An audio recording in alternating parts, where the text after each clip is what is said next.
Hello बच्चों, कैसे हो आप सभी का मैं आपके अपने YouTube channel physics behind the formula पे स्वागत करता हूं।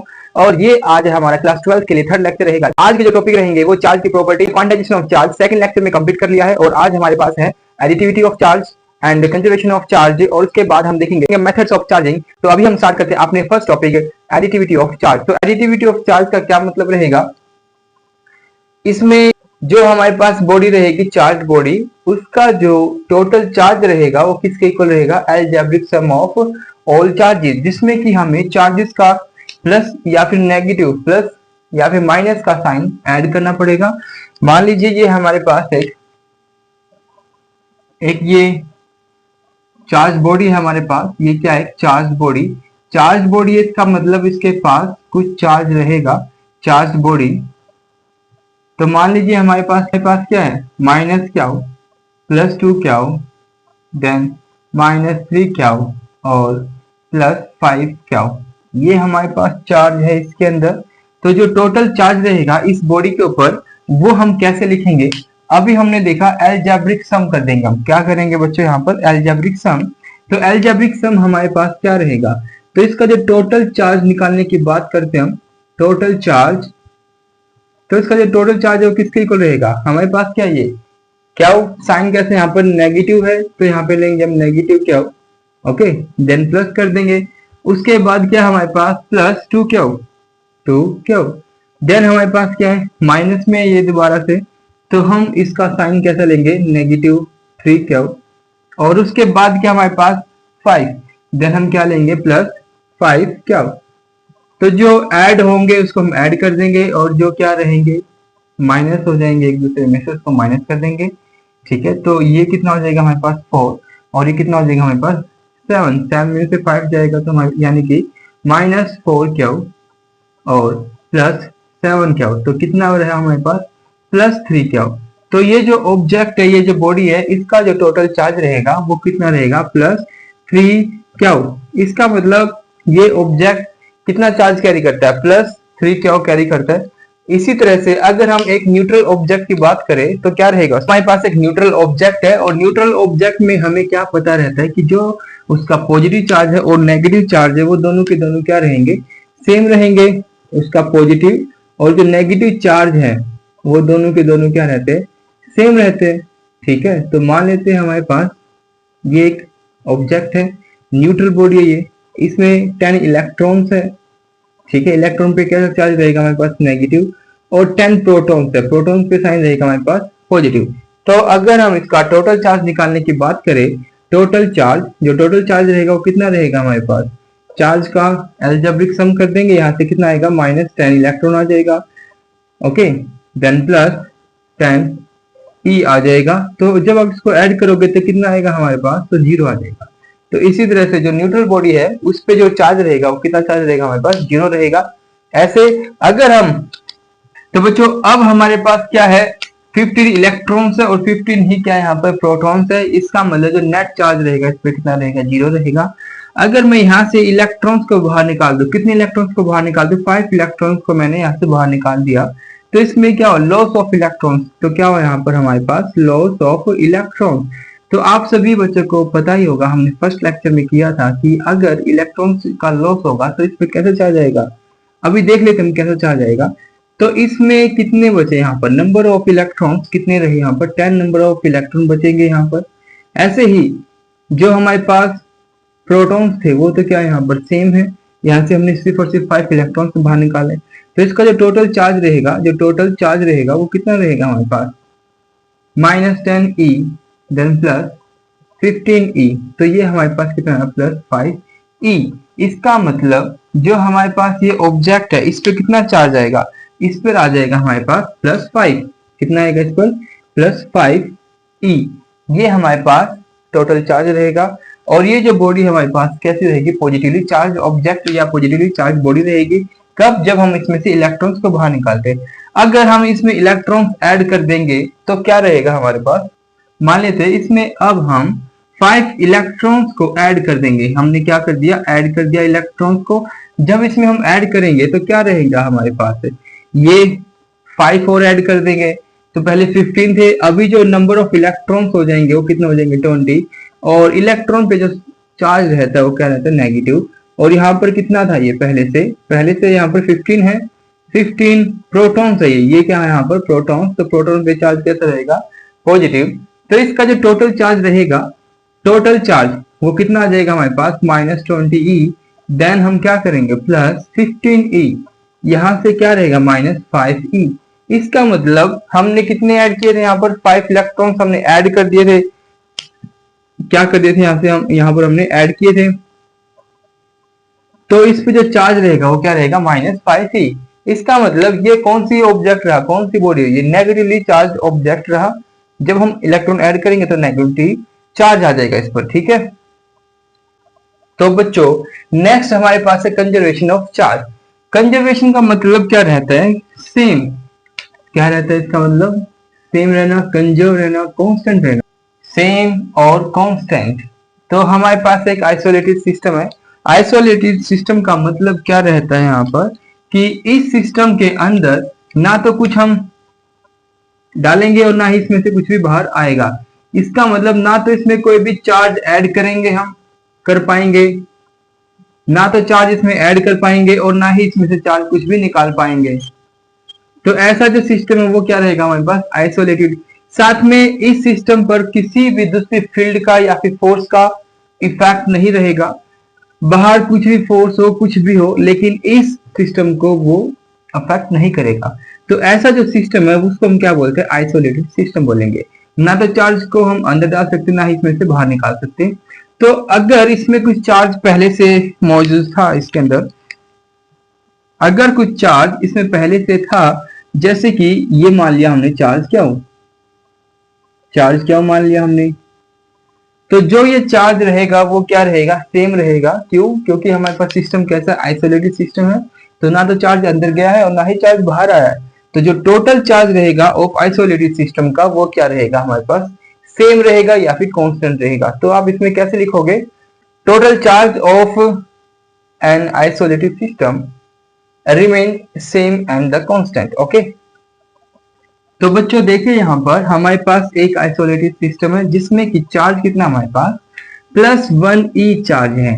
अगर हमें इस चार्ज के अंदर ही और दूसरे चार्ज को बनाना है, डेवलप करना है, इंड्यूस करना है, तो ये कैसे हो जाएगा। चार्ज तो क्या रहना चाहिए सेम रहना चाहिए, चार्ज क्या रहना चाहिए सेम, और इसमें चार्ज कितना है +1 E। अगर मैं क्या करूं इसमें क्या करें, अगर मैं इसमें +10 E कर दूं और -10 E कर दूं, तब भी हमारे पास जो टोटल चार्ज रहेगा इसका क्या रहेगा, जो टोटल चार्ज वो टोटल चार्ज तब भी हमारे पास कितना रहेगा, इस पर सेम ही रहेगा। क्या रहेगा बच्चों सेम ही रहेगा, कितना रहेगा +1 E। मतलब चार्ज तो यहाँ पर क्या है सेम, लेकिन यहाँ पर हमने और चार्जेस क्या कर दिए इंड्यूस कर दिए। तो अगर चार्ज हमें आइसोलेटेड सिस्टम के अंदर क्या करने हैं इंड्यूस करने हैं, तो इंड्यूस करेंगे तो वो इक्वल अमाउंट में रहेगा और अपोजिट चार्जेस के साथ क्या होगा इंड्यूस्ड। तो इनका जो मैग्नीट्यूड है या फिर अमाउंट है, इसमें अमाउंट क्या रहेगा, जो अमाउंट है किसका पॉजिटिव चार्ज का और किसका रहेगा नेगेटिव चार्ज, वो इक्वल अमाउंट में ही प्रोड्यूस होंगे, ठीक है, ताकि ओवरऑल जो चार्ज रहेगा सिस्टम का वो क्या रहेगा सेम रहे कांस्टेंट रहे। तो हम बोल सकते हैं ऐसा कि अगर हमारे पास एक आइसोलेटेड सिस्टम है तो उसमें जो चार्ज क्रिएट होगा या इंड्यूस होगा वो इक्वल अमाउंट में होगा। किसके इक्वल अमाउंट में, जितना पॉजिटिव चार्ज बनेगा उतना ही क्या बनेगा वहां पर नेगेटिव चार्ज बनेगा, ताकि एक दूसरे को बैलेंस कर सके, कट कर सके, और जो हमारा सिस्टम का आइसोलेटेड सिस्टम का चार्ज था वो क्या रहे सेम रहे, चेंज ना हो। ओके, क्या बोल पाएंगे कि जो ये चार्ज रहेगा वो क्या रहता है हमारे पास कांस्टेंट। चार्ज क्या रहता है हमारे पास यहाँ पर कांस्टेंट। इसका मतलब ना तो हमने कुछ नया चार्ज क्रिएट किया है, ओके, और ना ही हमने कुछ भी डिस्ट्रॉय किया है।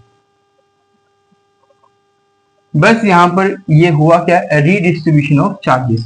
क्या हो गया यहाँ पर रीडिस्ट्रीब्यूशन। जो आपको ये पेयर्स में दिखाई दे रहे हैं, क्या दिखाई दे रहा है यहाँ पर पेयर्स में, यहाँ पर जो चार्ज है किसमें ये पेयर्स, ये सिर्फ और सिर्फ क्या चीजें दिखाई दे रही है आपको इसकी रीडिस्ट्रीब्यूशन।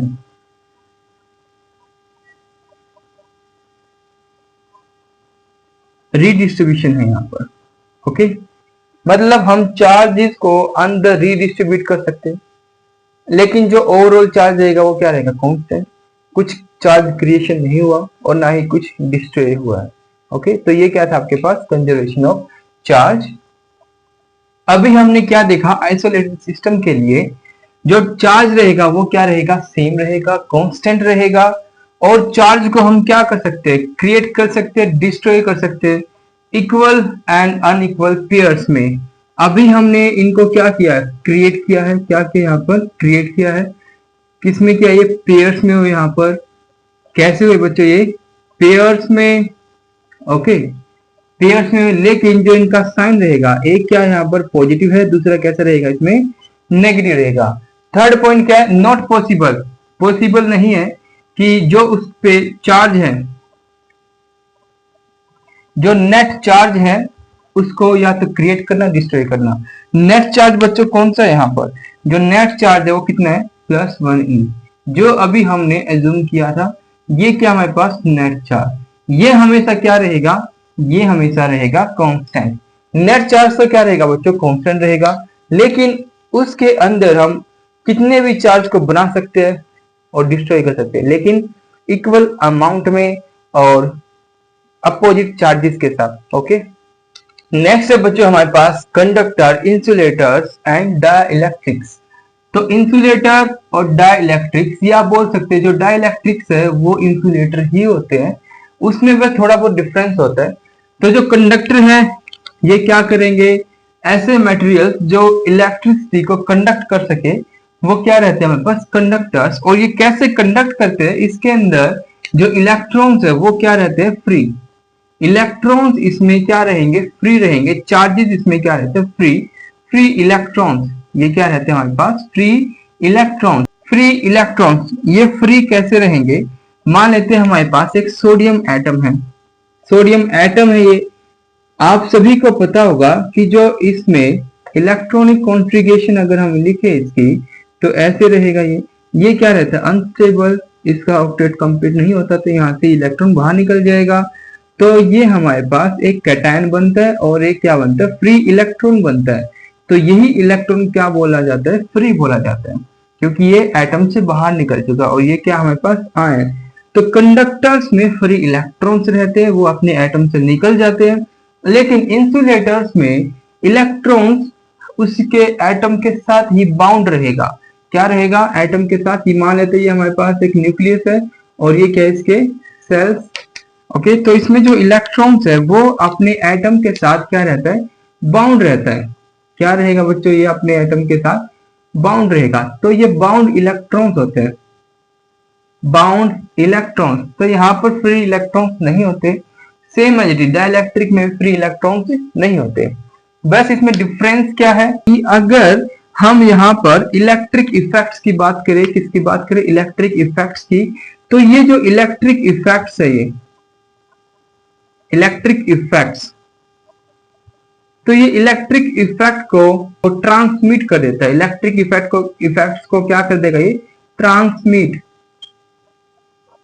ओके बच्चों, जो डाइलेक्ट्रिक है, ये क्या हमारे पास डाइलेक्ट्रिक, डाइलेक्ट्रिक क्या करेगा, इलेक्ट्रिक इफेक्ट को ट्रांसमिट कर देगा, कंडक्ट नहीं करता। ये नॉट कंडक्ट, नॉट कंडक्ट, ये कंडक्ट नहीं करता, ये क्या करता है, ट्रांसमिट। इलेक्ट्रिक इफेक्ट को क्या कर देगा, ट्रांसमिट। ये ट्रांसमिट कैसे करेगा, ट्रांसमिट इसीलिए करता है कि जो यहाँ पर ये इलेक्ट्रॉन क्लाउड है उसको शिफ्ट करके, ये हम आगे देखेंगे आगे वाले टॉपिक्स में, ये कैसे करता है transmit, bye shifting of electrons cloud, electrons cloud. Okay, तो ये हमारे पास कुछ प्रॉपर्टी थी। और साथ में बच्चों अभी हमने क्या देखा कि जो फ्री इलेक्ट्रॉन्स है वो किससे आएगा, एटम से ही आता है। तो उसमें से एक इलेक्ट्रॉन बाहर निकल जाएगा, तो जितने यहाँ पर पॉजिटिव आयंस मिलेंगे उतने ही क्या मिलेंगे, फ्री नंबर ऑफ इलेक्ट्रॉन्स रहेंगे।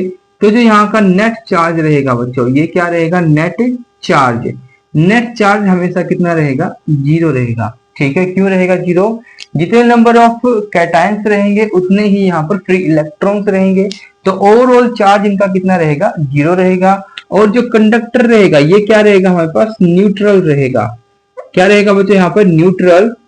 ठीक है, अब बात करते हैं अगर ये कुछ स्फीयर टाइप का होता,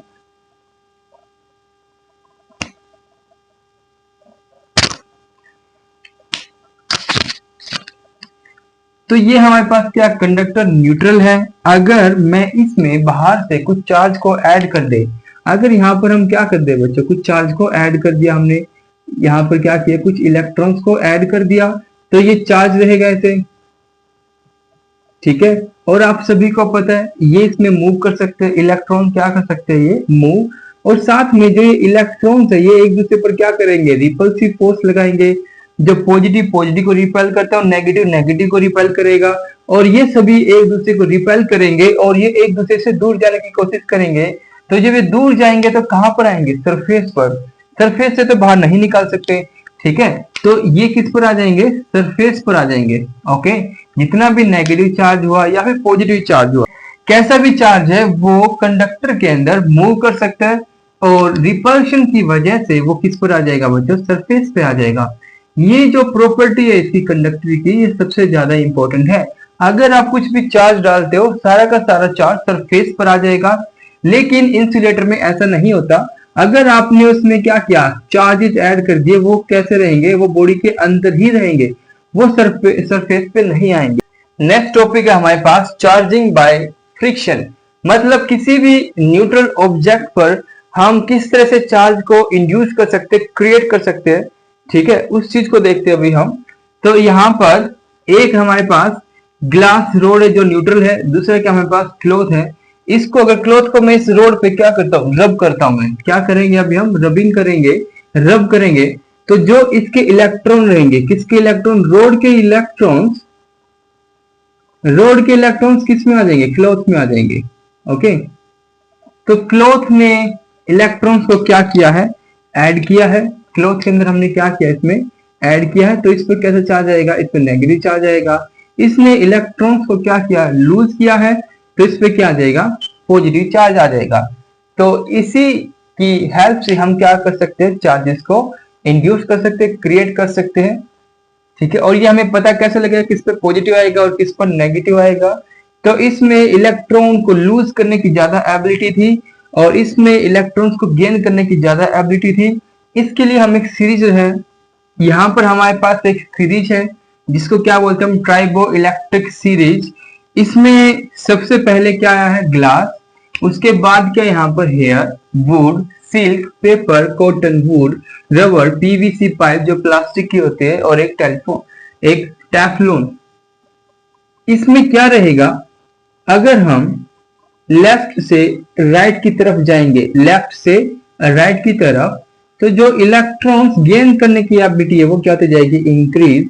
अगर हम राइट टू लेफ्ट आएंगे तो इलेक्ट्रॉन लूज करने की एबिलिटी क्या हो जाएगी, इंक्रीज। मतलब जो ग्लास है उसकी सबसे ज्यादा एबिलिटी है कि वो इलेक्ट्रॉन्स को बाहर निकाल दे। और जो यहाँ पर ये जो प्लास्टिक की बात करेंगे हम, प्लास्टिक यानी कि पीवीसी भी एक तरह की प्लास्टिक है तो वो क्या करते हैं, इलेक्ट्रॉन्स को गेन करने की ज्यादा एबिलिटी रखते हैं। अगर आप इसमें से ग्लास और हेयर को क्या करोगे, रब करोगे, यानी ग्लास रोड लेके अगर आप अपने हेयर्स में इसको रब कर दो, तो जो ग्लास है उस पर कैसा चार्ज आएगा, पॉजिटिव, और हेयर्स पे कैसा आ जाएगा, नेगेटिव। मतलब जो ग्लास के इलेक्ट्रॉन्स है वो किस तरफ चले गए, हेयर की तरफ आ गए। ऐसे ही अगर आप क्या करते हो, हेयर और वुड को देखो, तो इसमें क्या आ जाएगा, पॉजिटिव, और इस पे कैसा आ जाएगा, नेगेटिव। यानी कि हेयर ने अपने इलेक्ट्रॉन्स लूज कर दिए, किसको दे दिए, इलेक्ट्रॉन वुड को दे दिए। अगर आप बात करो वुड की और सिल्क की, तो ऐसे ही ये चलता रहेगा। एग्जाम्पल है कि हमने ग्लास रोड ली और उसको किसके साथ रब किया है, प्लास्टिक के साथ। मतलब ये इस रेंज में आएंगे, तो प्लास्टिक क्या करेगी, ये इलेक्ट्रॉन को गेन करके और ये इलेक्ट्रॉन को लूज करता है। तो ये इलेक्ट्रॉन आपने किसको दे देगा, प्लास्टिक को दे देगा। तो इस पर कैसा चार्ज आएगा, पॉजिटिव, और इस पर कैसा आ जाएगा, नेगेटिव आ जाएगा। ठीक है, तो ऐसे ही आप किसी भी दो चीज को रब करोगे तो आप यहां से पता लगा पाओगे इस सीरीज से कि किस पर पॉजिटिव चार्ज आएगा और किस पर नेगेटिव चार्ज आएगा। साथ में आप सभी बच्चों को पता होगा कि जो इलेक्ट्रॉन्स है, इलेक्ट्रॉन्स का कुछ ना कुछ क्या रहता है, मास रहता है। इलेक्ट्रॉन के पास क्या रहेगा, मास, तो वो साथ के साथ मास भी क्या हो जाएगा, शिफ्ट। तो जहां से इलेक्ट्रॉन जाएंगे तो यहां से जो मास आएगा इसका वो स्लाइटली, क्या बताया हमने, स्लाइटली डिक्रीज हो जाएगा, और यहां से जो मास है उसका स्लाइटली इंक्रीज हो जाएगा। ठीक है, तो अभी हमने चार्जिंग बाय फ्रिक्शन में देखा है कि जब भी हम दो डिफरेंट टाइप ऑफ मटेरियल्स को रब करते हैं तो एक मटेरियल के इलेक्ट्रॉन दूसरे मटेरियल के पास चले जाएंगे, और एक पे पॉजिटिव आएगा और दूसरे पर कैसा आएगा, नेगेटिव आएगा। जहां से इलेक्ट्रॉन जाएंगे वहां से उसका मास थोड़ा बहुत बिल्कुल स्लाइटली कम हो जाएगा, और जहां पर इलेक्ट्रॉन जाते हैं उसका मास क्या हो जाएगा, स्लाइटली इंक्रीज। और साथ में ये जो मेथड रहेगा इसमें जो चार्ज इंड्यूस रहेंगे, चार्ज इंड्यूस बोल सकते हैं या फिर क्रिएट,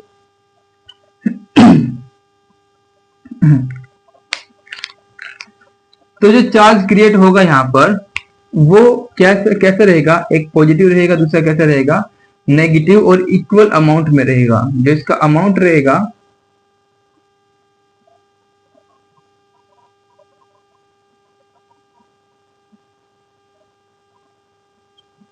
ठीक है, फ्रिक्शन में अगर एक पॉजिटिव है तो दूसरा क्या बनेगा, नेगेटिव बनेगा, अपोजिट बनेगा, सेम चार्ज नहीं होगा यहाँ पर। अभी हमारे पास है चार्जिंग बाय कंडक्शन, और कंडक्शन का मतलब क्या रहेगा, जिसमें कि इलेक्ट्रॉन्स क्या करेंगे, मूव करेंगे। ठीक है, इलेक्ट्रॉन क्या करेंगे, मूव करेंगे one body to another body, electron या फिर पॉजिटिव चार्ज। तो एक हमारे पास पॉजिटिव चार्ज स्फीयर है, ठीक है बच्चों। दूसरा क्या हमारे पास, न्यूट्रल, दूसरा क्या रहेगा हमारे पास, न्यूट्रल। कंडक्टिंग स्फीयर है ये, क्या है, कंडक्टिंग स्फीयर। रेडियस सेम है, सेम मटेरियल से बने हुए ये न्यूट्रल है, और ये क्या है, पॉजिटिवली चार्ज है ये। अगर आप इन दोनों का क्या बनाओगे, कॉन्टैक्ट बनाओगे, क्या बनाओगे यहाँ पर, कॉन्टैक्ट। तो कॉन्टैक्ट होने के बाद मान लेते इस पे चार्ज कितना है, कैपिटल क्यू, साइन कैसा आएगा, प्लस आएगा। तो जब आप इसको कॉन्टैक्ट बनाओगे तो कॉन्टैक्ट बनाने से क्या रहेगा, यहां से कॉन्टैक्ट बनाने से क्या होगा,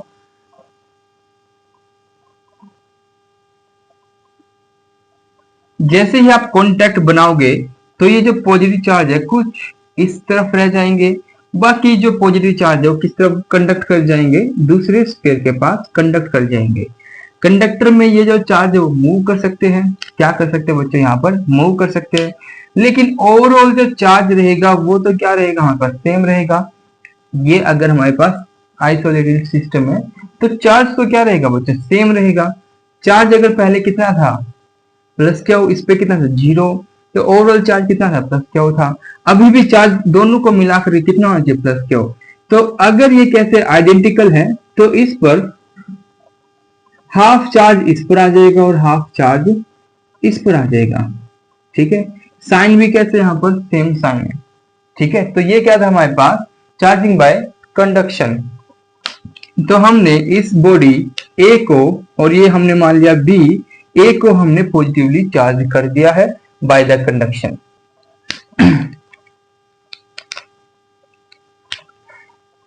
तो यहां पर अगर हम नोट डालें तो क्या डाल सकते हैं, फर्स्ट तो क्या रहेगा कि चार्जिंग करने के लिए हमारे पास एक चार्ज बॉडी होनी चाहिए। क्या होनी चाहिए हमारे पास, चार्ज बॉडी। फर्स्ट तो क्या हमारे पास एक चार्ज बॉडी होनी कंपल्सरी है। दूसरा क्या रहेगा, जो चार्ज क्रिएट होगा, इंड्यूस होएगा दूसरी बॉडी पर, वो सेम चार्ज, सेम साइन रहेगा, सेम नेचर रहेगा चार्ज का। अगर ये पॉजिटिव है तो वो भी क्या रहेगी, हमारे पास पॉजिटिव ही रहेगी। सेम चार्ज प्रोड्यूस या क्रिएट। तो अगर आप इसमें लिखना चाहो तो क्या लिख सकते हो कि इस मेथड में charge will transfer from charge body to another, charge या फिर न्यूट्रल बॉडी हो सकती है वो। ठीक है, एक बॉडी से दूसरे बॉडी में जो चार्ज रहेगा वो एक्चुअल ट्रांसफर रहेगा जब ये क्या रहेगा, इसमें कॉन्टैक्ट बनाएंगे। क्या रहेगा यहाँ पर, जब कॉन्टैक्ट बनेगा,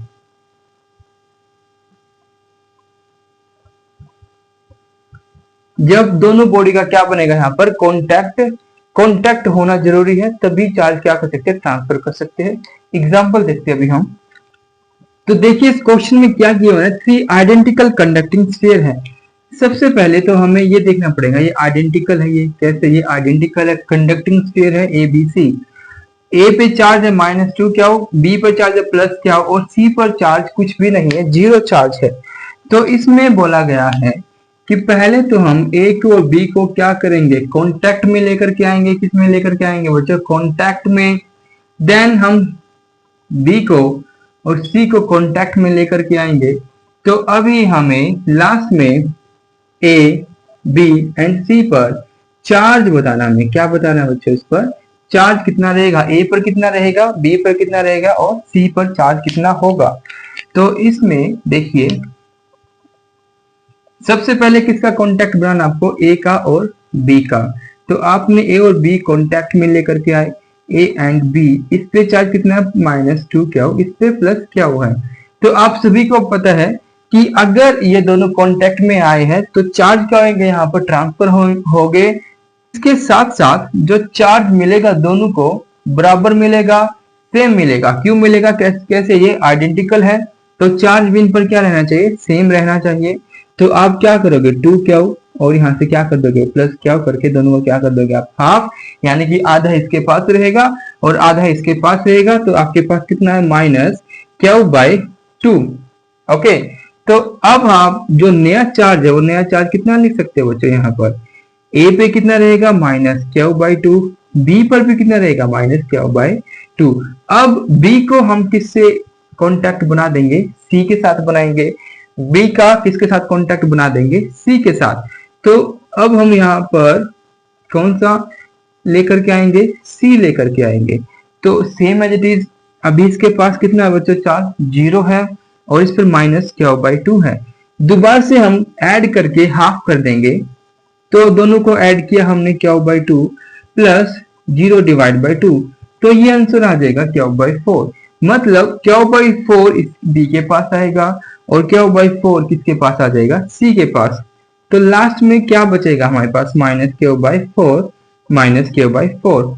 तो देखा जाए तो लास्ट में ए पर कितना आया था, अभी हमने कैलकुलेट किया था, ए पर जो कैलकुलेट किया था वो कितना था, -q/2 था, और बी पर कितना आ जाएगा, -q/4। ऐसे ही सी पर कितना आ जाएगा, -q/4 आ जाएगा। ठीक है, नेक्स्ट टॉपिक है बच्चों चार्जिंग बाय इंडक्शन।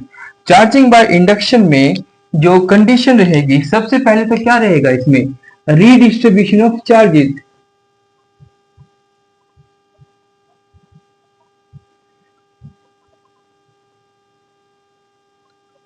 चार्जेस का रीडिस्ट्रीब्यूशन रहेगा और यहाँ पे कोई भी कॉन्टैक्ट नहीं होगा, नो कॉन्टैक्ट। ओके, कॉन्टैक्ट नहीं रहेगा यहाँ पर। तो आप मानिए हमारे पास क्या गिवन है, पॉजिटिव चार्ज बॉडी है, कैसा हमारे पास पॉजिटिव चार्ज बॉडी, इसको मान लिया हमने ए, और साथ में हमारे पास क्या एक न्यूट्रल बॉडी है जिसको क्या मान लिया हमने बी। न्यूट्रल बॉडी है ये, और ये कैसा चार्ज बॉडी है। जब चार्ज बॉडी को हम न्यूट्रल बॉडी के पास लेकर के आएंगे तो क्या रहेगा, कॉन्टैक्ट नहीं बनाया हमने, कॉन्टैक्ट नहीं बनाया, ठीक है, इसको बस पास में लेकर के आए हैं। तो ये जो पॉजिटिव चार्ज है वो आप सभी को पता है कि न्यूट्रल में क्या रहता है, जितना पॉजिटिव चार्ज है उतना ही क्या रहेगा, इसमें नेगेटिव चार्ज रहेगा। तो ये नेगेटिव चार्ज को अपनी तरफ क्या करेगा, अट्रैक्ट कर लेगा, और पॉजिटिव को क्या करेगा बच्चों, ये रिपेल कर देगा। तो इस तरफ कैसा चार्ज आ जाएगा, नेगेटिव चार्ज आ जाएगा, और इस तरफ कैसा चार्ज आएगा, पॉजिटिव चार्ज आएगा। ठीक है, फिर हम यहाँ से इसको अर्थिंग कर देंगे। अर्थिंग करने का मतलब क्या है, यहाँ से एक वायर लेकर के अर्थ में लगा देंगे, और जो पॉजिटिव चार्ज है वो किस में चला जाएगा, अर्थ में चला जाएगा। तो क्या बचेगा हमारे पास, ये जो पॉजिटिव चार्ज है किस में चला जाएगा, ये अर्थ में, किस में चला जाएगा बच्चों, ये अर्थ में चला जाएगा। फिर अर्थिंग को हम यहाँ से रिमूव कर देंगे, हटा देंगे। तो इस पूरे बॉडी पर कैसा चार्ज आ जाएगा, नेगेटिव चार्ज आ जाएगा। ठीक है, तो क्या देखा हमने, सबसे पहली बात तो क्या होती है, रीडिस्ट्रीब्यूशन ऑफ चार्ज, यानी कि इसने चार्ज को क्या किया था, सबसे पहले रीडिस्ट्रीब्यूट किया था। रीडिस्ट्रीब्यूशन का मतलब एक तरफ पॉजिटिव आ गया था और एक तरफ क्या आ गया था, नेगेटिव। पहले तो कुछ दिखाई नहीं दिया, लेकिन इसने जो पॉजिटिव चार्ज और नेगेटिव चार्ज को अलग अलग कर दिया, फिर हमको ये चार्जेस दिखाई देने लगे। बाद में पॉजिटिव चार्ज को हमने एक तरफ क्या कर दिया था, अर्थिंग कर दिया, रहता क्या, फिर हमारे पास नेगेटिव चार्ज रह जाएगा। इसी तरह से ये ऑब्जेक्ट क्या हो जाएगा, चार्ज हो जाएगा। ठीक है, तो यहाँ से क्या देखा हमने कि अगर हमारे पास एक पॉजिटिव चार्ज बॉडी है, वो दूसरे के अंदर कैसा चार्ज क्रिएट करेगी, इंड्यूस करेगी, वो कैसा करेगी, अपोजिट पोलैरिटी का। अगर ये पॉजिटिव होता तो कैसा हो जाएगा, नेगेटिव। अगर ये नेगेटिव होता तो कैसा हो जाता, ये पॉजिटिव हो जाता। ठीक है, मान लीजिए हमारे पास एक शेल है, ये क्या है, एक शेल। शेल का मतलब अंदर से क्या रहेगा, ये खोखला रहेगा, होलो रहेगा, खाली रहेगा।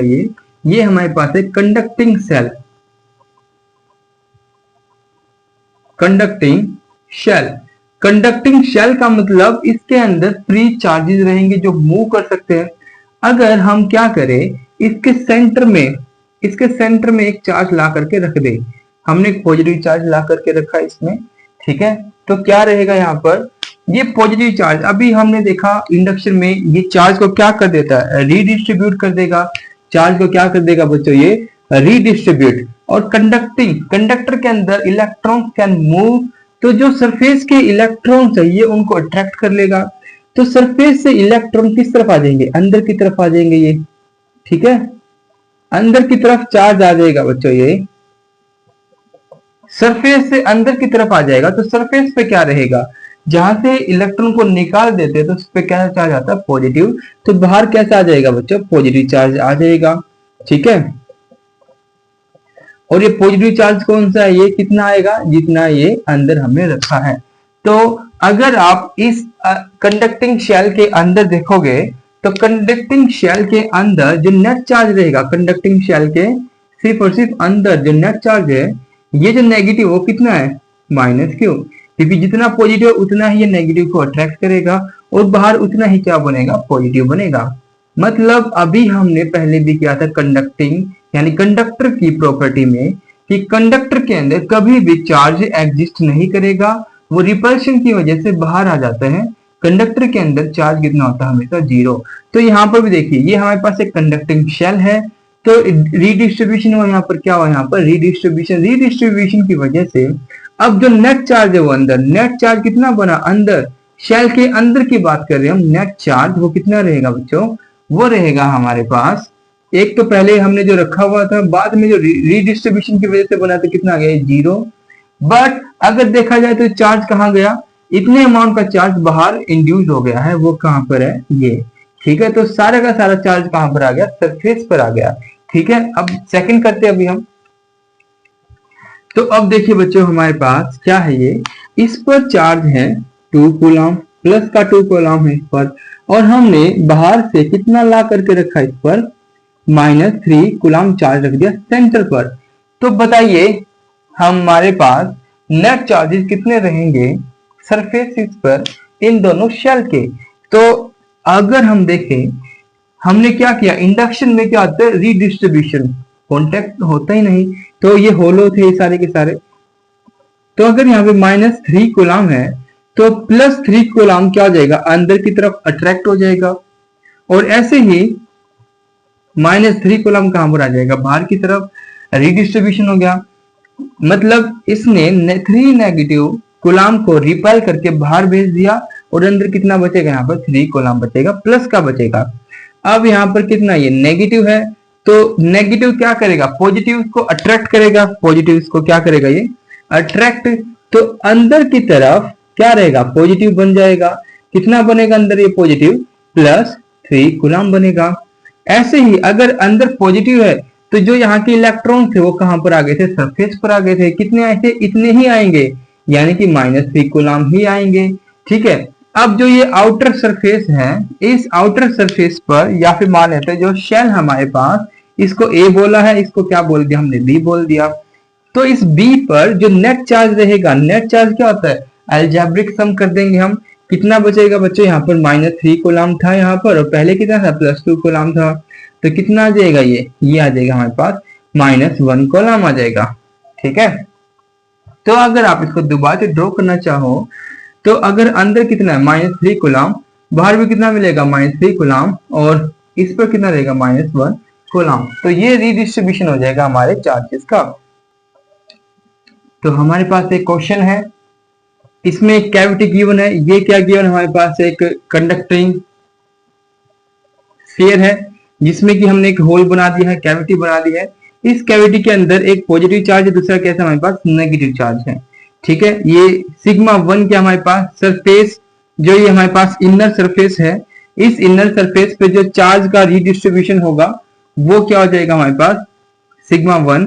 ऐसे ही सरफेस पे अगर कोई चार्ज आता है वो किस तरह से फैला हुआ है, उसके फैलाव को सरफेस के पर सरफेस यानी कि पर यूनिट सरफेस जो चार्ज का फैलाव है उसको क्या बोलेंगे हम सिग्मा 2 बोल देंगे आउटर सरफेस पर। ठीक है, तो ये हमारे पास कुछ ऑप्शंस गिवन है। तो सबसे पहले देखिए बच्चों, अगर यहाँ पे क्या है पॉजिटिव चार्ज है, यहाँ पे कितना है पॉजिटिव चार्ज, तो देखिए अभी तो हमने क्या किया था, ये एक कैविटी है, कैविटी के अंदर एक चार्ज गिवन था नेगेटिव चार्ज। तो ये पॉजिटिव चार्ज क्या करेगा, अंदर के सरफेस के इलेक्ट्रॉन की तरफ अट्रैक्ट करेगा, और नेगेटिव चार्ज क्या करेगा, पॉजिटिव चार्ज को अट्रैक्ट करेगा।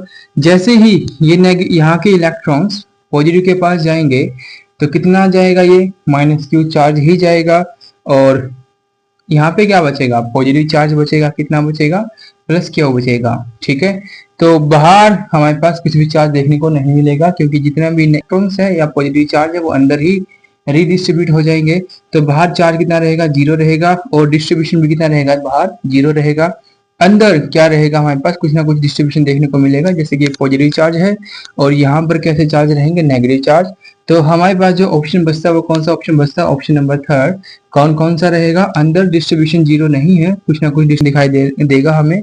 ये कितना हो जाएगा हमारे पास सिग्मा 1। ऐसे ही जो अंदर टोटल चार्ज कितना वो 0 है, टोटल चार्ज का मतलब जब सभी को सम करोगे तो इनका सम कितना आ जाएगा 0 आ जाएगा।